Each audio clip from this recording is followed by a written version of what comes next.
Yo les gens, j'espère que vous allez bien. Je vous retrouve aujourd'hui pour une nouvelle vidéo sur Forza Horizon 5, une vidéo dans laquelle je vous propose de partir pour un petit gameplay, un petit test et amélioration en BMW M3 E92 GTS, voiture qui vient de revenir sur Forza Horizon 5 grâce à la mise à jour numéro 11, et c'est d'ailleurs une des dernières voitures de la saison 11, puisqu'elle a débloqué sur la dernière semaine jusqu'au 15 septembre 2022 à 40 points de sélection de festival pour ce petit Model C. En sachant que la semaine prochaine du coup ce sera une nouvelle saison, qu'on aura du coup des nouvelles voitures à débloquer, et que évidemment si les news vous intéressent et si les prochaines voitures vous intéressent sur Forza Horizon 5, vous pouvez évidemment vous abonner à ma chaîne YouTube, voilà, pour être notifié des prochaines vidéos news, des prochaines vidéos tests et améliorations. Et vous pouvez carrément aussi, si ça vous intéresse, venir me follow sur Twitter, là où on parle assez souvent d'ailleurs de news aussi concernant ces jeux vidéo là. Donc voilà, petite M3 E92 GTS, qui est donc la version ultra sport de la M3 E92 basique. Alors la M3 E92 qui était de 2007 et qui avait un petit peu choqué les esprits à l'époque, puisqu'on était passé du traditionnel 6 cylindres en ligne à un V8. Donc cette M3 E92 GTS reprend le V8 de la M3 E92 normale, mais amélioré, on passe à 445 chevaux, il me semble, sur cette version là, pour environ 1600 kg. Alors à savoir que sur cette version M3 E92 GTS, la voiture est aussi 140 kg plus légère qu'une M3 E92 normale. Du coup les performances sont quand même bien meilleures entre la puissance qui est améliorée et le poids qui est amélioré. Le 0 à 100 se fait en 4 secondes 2 et la vitesse de pointe est aux alentours des 315 km/h. Et puis globalement tout sur cette voiture a été retravaillé pour que ce soit une espèce de version road legal track day. Donc en gros une voiture vraiment orientée circuit, mais road légal, voilà. Donc c'était une dinguerie à l'époque, et on l'avait eu d'ailleurs sur Horizon 4, celle-ci on l'a eu sur pas mal de Forza, et pour l'instant sur Horizon 5 ils ne l'avaient pas remise, voilà, ils viennent seulement de la remettre, et c'est toujours cool de retrouver une voiture comme ça, parce que c'était vraiment une dinguerie, et d'ailleurs après ça, au final, les générations d'après, elles sont repassées en 6 cylindres en ligne, donc c'est un peu une exception, hein, une M3 en V8, il y a eu celle-ci, et il y a eu aussi la M3 GTR, ou oui c'est ça, GTR de la E46, donc la génération d'avant, qui carrément elle passait du 6 en ligne sur la normale au V8 sur les versions GTR, mais c'était encore une version assez spéciale. C'était assez rare à l'époque, hein. 2 cylindres de plus pour une édition spéciale, c'était clairement pas banal. Donc voilà, petite M3 92 GTS dans sa livrée orange, du coup avec tout le petit kit esthétique aussi qui va bien, puisqu'évidemment sur une GTS, il n'y a pas que l'esthétique qui retravaille, enfin il n'y a pas, pardon, que les performances qui sont retravaillées, il y a aussi l'esthétique, avec des jantes spéciales, avec une peinture spéciale, avec un aileron évidemment, et tout, au final, tous les pare-chocs aussi de retravailler. Et en plus de ça, la voiture est très très cool à conduire. C'est vrai que là je découvre un peu, je ne l'ai pas testé avant de lancer la vidéo. Et bon, déjà effectivement ça tartine, la voiture a en plus de ça une bonne tenue de route, elle freine plutôt bien. Le son est sympa, alors beaucoup disent ouais, le son de la GTS il est un petit peu raté. Je trouve que le son est cool, personnellement ça fait un son de V8. Certains m'ont dit ouais tu verras ça sonne comme un 6 cylindres, alors là, what the fuck les gars, changez d'oreille. Ça sonne vraiment comme un V8 pour le coup, et c'est au final à peu près le même son que le 92 de base sur le jeu, sauf qu'ils l'ont rendu plus aigu et un peu en mode échappement ouvert quoi. Donc forcément le son est un peu plus aigu et un peu plus, comment dire, pétaradant, un peu plus aigu, ouais, je vois pas comment je pourrais décrire ça autrement que ça. Et du coup on a un son qui est différent mais qui reste sur la même vibe, et je trouve que ça sonne plutôt bien franchement. Surtout en vue intérieure, peut-être en vue extérieure effectivement, c'est peut-être un peu trop pétaradant, mais franchement je la trouve très très cool. Et évidemment aussi intérieur modifié, hein, pas mal de différences entre la E92 normale et la E92 GTS. Notamment, ça vous l'avez peut-être vu en début d'intro de vidéo, sur les sièges il me semble, et sur le tableau de bord c'est écrit E92, non pardon c'est écrit M3 GTS, et surtout il y a le petit logo drapeau de course à côté du nom de la bagnole, qui est quand même stylé et qui vous rappelle que vous n'êtes pas dans une caisse normale quoi. Bon à part ça, que dire de plus cette voiture? Voilà, les performances sont cool, la conduite est cool, le style est ultra cool. La vue intérieure est sympa, le son est sympa, c'est probablement une voiture que je vais rouler beaucoup plus que la Xpeng P7, qui est aussi une autre voiture ajoutée sur Horizon 5 cette semaine, sur laquelle j'ai fait une petite review aussi, hein, si vous voulez voir un petit peu ce que ça donne, la Xpeng P7. N'hésitez pas à aller checker les vidéos que j'ai fait hier, je pense que ce sera dans cet ordre-là sur ma chaîne YouTube. Donc voilà, si vous voulez vraiment voir deux mondes complètement différents sur Forza Horizon, deux manières différentes de s'amuser, énormes contrastes. Vous allez voir la Xpeng P7 de 2020 et après vous regardez cette vidéo sur la M392 GTS et là vraiment on se rend compte de ce qu'est une voiture cool en fait et de ce qu'est une voiture un peu moins cool. Alors j'essaie de la faire un petit peu glisser depuis tout à l'heure mais en fait elle glisse pas trop. Je pense qu'on a des gros pneus et je pense que vu qu'elle est de toute façon retravaillée pour tenir la route en fait et pour faire du circuit, c'est pas une version drift. Et globalement la M4 GTS aussi si on compare un peu, elle driftait beaucoup moins bien que la M4 normale, voire même c'était quasiment impossible de la faire drifter jusqu'au moment où elle partait trop en fait et c'était impossible de la récupérer. Donc je pense que c'est un peu le même délire là, c'est à mon avis une mauvaise drifteuse et puis quand elle commence à drifter c'est que c'est trop tard en fait et que vous allez perdre le contrôle. Mais perso je kiffe franchement, les performances sont ultra bonnes, on a tapé 290 km/h je crois quasiment sur la petite ligne droite sans forcer. Donc franchement j'ai hâte de voir ce que ça va donner avec les améliorations. Bon on va aller regarder ça de toute façon, je sais pas dans quel festival on va se mettre, on va peut-être aller changer un petit peu de coin, on va se mettre là-bas, il y aura un peu de virage aussi. Alors voyons voir ce qu'on a de dispo sur cette voiture qui est de base déjà en quasiment top A. Donc il y aura des swaps dispo dessus, il y aura le petit V10 de la BMW M5 hein, si on veut se faire un petit swap dans cette vidéo, si on veut se faire un petit peu kiffer. Après on va déjà l'améliorer sans swap. Ah oui c'est vrai, V8 Atmo, je vous l'ai peut-être pas dit, je sais plus si je l'ai précisé, mais V8 Atmo, c'est ça qui est surtout assez fou avec ces voitures là de l'époque, c'est qu'on sortait plus de 400 chevaux, sans turbo, sans compresseur, et ça franchement c'était quand même quelque chose d'assez stylé. C'est pour ça qu'il y avait de la cylindrée, et c'est pour ça que ça prenait pas mal de tours, hein, mais franchement ça avait de la gueule. Même si j'ai rien contre le turbo et évidemment rien contre les compresseurs, je pense que au final mon type d'aspiration préféré c'est les moteurs compressés. J'avoue que un bon gros moteur Atmo des familles de l'époque, ça fait le taf, clairement. Il n'y a plus beaucoup d'Atmo maintenant, il faut en profiter. On les a maintenant sur nos jeux, on peut en profiter voilà, comme il y a 10 ans, 15 ans. Il y en a de moins en moins, il y a beaucoup de turbos qui sortent, beaucoup d'hybrides et c'est clair que c'est un peu à part. C'est une voiture qui va probablement aller facilement en top S1, je pense. On n'a que 800 chevaux par contre, sans swap. Je m'attendais à en avoir quasiment 1000.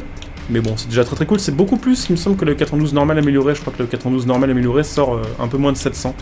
Donc là, quasiment 810, c'est pas dégueu du tout. Puis on a quelques petites pièces courses encore à améliorer. On va essayer de les mettre en top S1, je pense que c'est là où on va le plus s'amuser avec ce genre de voiture-là, genre avec une bonne amélioration, mais sans que ça devienne n'importe quoi. Sachant qu'en plus, avec les Gomslick, on est seulement en 905, donc on va juste un tout petit peu désaméliorer la puissance, et on sera probablement en top S1. Alors les jantes sont très cool, je sais pas si on va les changer, je pense qu'on va laisser les jantes de base, elles font déjà un peu jantes tunées en fait en soi. Par contre ce qu'on va faire c'est peut-être un peu élargir les voies et la rabaisser le plus possible derrière avec les réglages, je trouve que ça donne toujours des looks de fou. Hop, je regarde, on va peut-être élargir un peu moins à l'avant. Tac, ça devrait lui donner une bonne gueule comme ça, en la rabaissant un peu. Putain les pneus sont énormes par contre, on n'a pas la largeur de base, c'est quoi 285 et donc 305 avec les réglages et l'amélioration, c'est pas mal. Et donc petit kit... ah non, je veux dire même pas de kit Forza en fait. On a juste la possibilité d'enlever l'aileron. En fait, si vous voulez faire une fausse M392 format un peu custom, vous pouvez faire ça en fait. Là, franchement, sans ça, si je la change de couleur, que je les mets en blanc par exemple, on dirait une M392 normale. À peu près. Mais bon, on va remettre l'aileron de base. Et je vais regarder pour du coup la mettre en top S1, qu'on puisse du coup se la rouler dans cette catégorie-là. Je pense qu'on va juste baisser la puissance. Alors là par contre j'hésite, les deux sons sont stylés hein. Je pense qu'on va laisser le son de base et puis on va désaméliorer 2-3 conneries et on sera en top S1. Top S1 donc avec 1300 kg, 770 chevaux, propulsion biturbo et 2 enjeux latéraux, ce qui est correct. On peut avoir beaucoup plus que ça en S1 mais on peut aussi avoir beaucoup moins. Vous allez encore une fois aller voir la vidéo de la Xpeng et vous verrez une voiture qui n'a pas d'appui en S1. Et donc là, on va taper du 390 km/h et 0 à 100 en 3 secondes 8. On va la rabaisser à fond. Et puis on va regarder vite fait les paramètres d'aéro aussi. Je pense qu'on va la mettre full virage. En fait, en soi, c'est une voiture qui est faite pour justement enchaîner les virages, pour être une bonne caisse de circuit. Même si on perd un peu en VMAX, on reste quand même à plus de 350. Pour une voiture qui est en top S1, c'est correct, même si c'est pas incroyable. Et on va regarder les peintures. Je crois qu'il n'y a qu'une seule livrée sur la GTS, c'est ça. Donc bah écoutez, on va aller se la tester, on va se lancer une petite épreuve avec. D'ailleurs de mes souvenirs, cette voiture-là, la première fois qu'on l'a vue sur un jeu, et d'ailleurs ça avait été un peu la Hero Car de cette époque-là, ça avait été sur Need for Speed The Run. Need for Speed The Run, c'était carrément genre la voiture avec laquelle on commençait le jeu, la phase d'introduction. Et genre, on terminait le jeu avec le 92 GT. Donc c'était vraiment genre la voiture qui était mise en avant à l'époque sur Need for Speed. Et c'est là aussi qu'on voit que ça a bien changé les performances des voitures, parce qu'à cette époque-là, bah, on mettait au final une voiture, allez, une berline sportive un peu sportisée pour le circuit, version un peu Club Sport Track Day. Mais on n'avait pas de hypercar, pas de supercar non plus. Maintenant, vous mettez une voiture comme ça en Hero-car sur un jeu, je pense que les gens vont un peu se foutre de la gueule du jeu, comparé au fait, par exemple, d'être une Centenario, ou une Senna, ou je sais pas quelle autre grosse hypercar, Project One par exemple, en Hero-car. Ça, franchement, c'était une très très bonne période d'automobile. Bref, on va aller se tester ça. Petite épreuve. Je sais pas en quelle difficulté je suis, on verra bien si on arrive à gagner ou pas. On va juste réactiver au niveau de la TH la carte et le temps autour et position. Et puis on regarde quand même la difficulté, on est en expert. Bon, ça devrait aller. Let's go. Petite Taycan contre nous, alors là c'est pareil, c'est l'opposé, tout dans la puissance. Ok, bon. C'est un peu une brutasse. Bon, après on a 800 chevaux. Enfin, quasiment 800. C'est un petit peu chaud pour les démarrages. Alors par contre, une fois que c'est lancé, ça a l'air de bien enchaîner. Hein. Ça freine super bien, ça race. Et pourtant, là, j'ai à peine appuyé sur la pédale de frein. J'étais vraiment à un petit pourcentage. Ah, ça tartine. Ah, c'est ultra cool à conduire, quoi. Genre là, franchement... Genre le contraste, la différence entre la P7 et ça, alors je sais pas, c'est peut-être que justement avant j'ai conduit la P7 et que bah du coup ça fait bizarre de passer d'une voiture vraiment très classique à une voiture un peu sportive, hein, clairement Club Sport. Mais alors le plaisir que c'est de conduire ça, franchement j'ai pas vu beaucoup de voitures sur le jeu au final qui donnent autant de plaisir à conduire au volant ou même à la manette que ça. Hein. Ça franchement c'est très chouette. Ça glisse un peu, genre c'est marrant, vous sentez que si vous accélérez trop fort ou si vous faites une connerie ça peut partir. Mais d'un autre côté, vous sentez que la voiture va pas vous trahir en fait.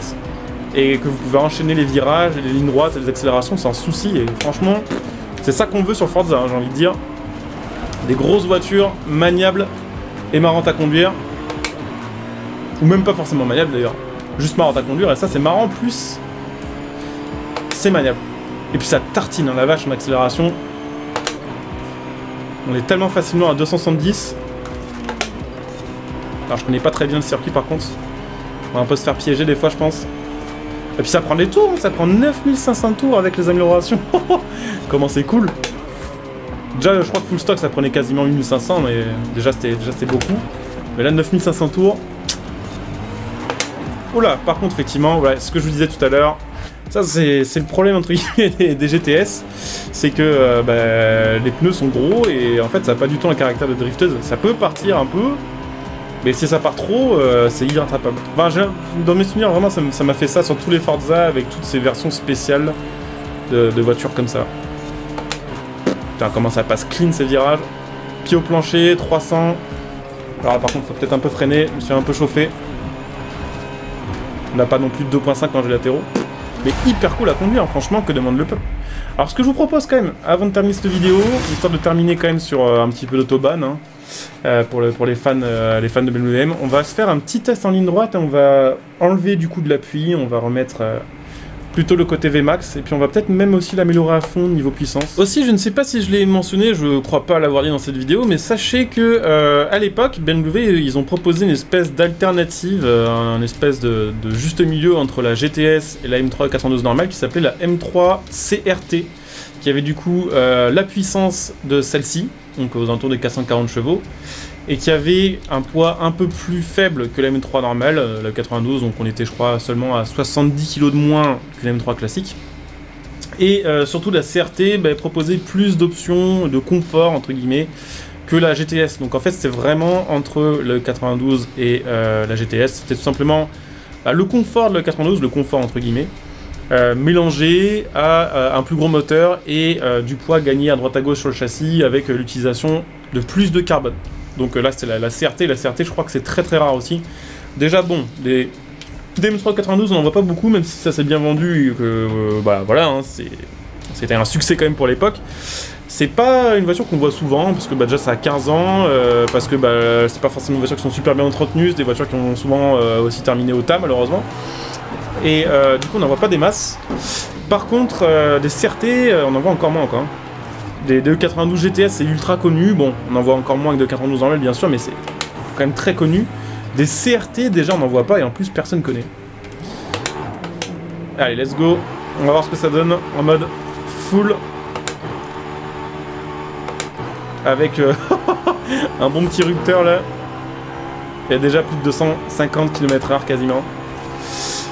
Donc ça fait kiffer. Et puis bah écoutez, le temps qu'on se fait cette petite ligne droite et qu'on termine avec cette E92 GTS que j'ai franchement trouvé ultra cool, et ben je vais en profiter pour faire l'outro de la vidéo. Pour vous rappeler évidemment, vous pouvez liker, commenter, vous abonner, partager la vidéo. Vous pouvez venir follow la chaîne sur Twitch pour les prochains lives. Vous trouverez évidemment le Twitch en description et en top commentaire, donc n'hésitez pas à venir follow.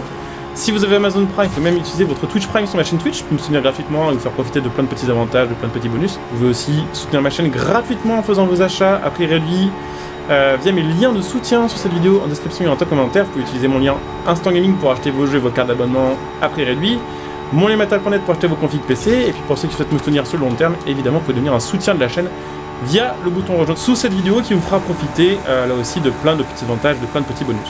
Donc je coupe ici, je vous dis à très bientôt pour une nouvelle vidéo. En attendant, portez-vous bien. Ciao à tous.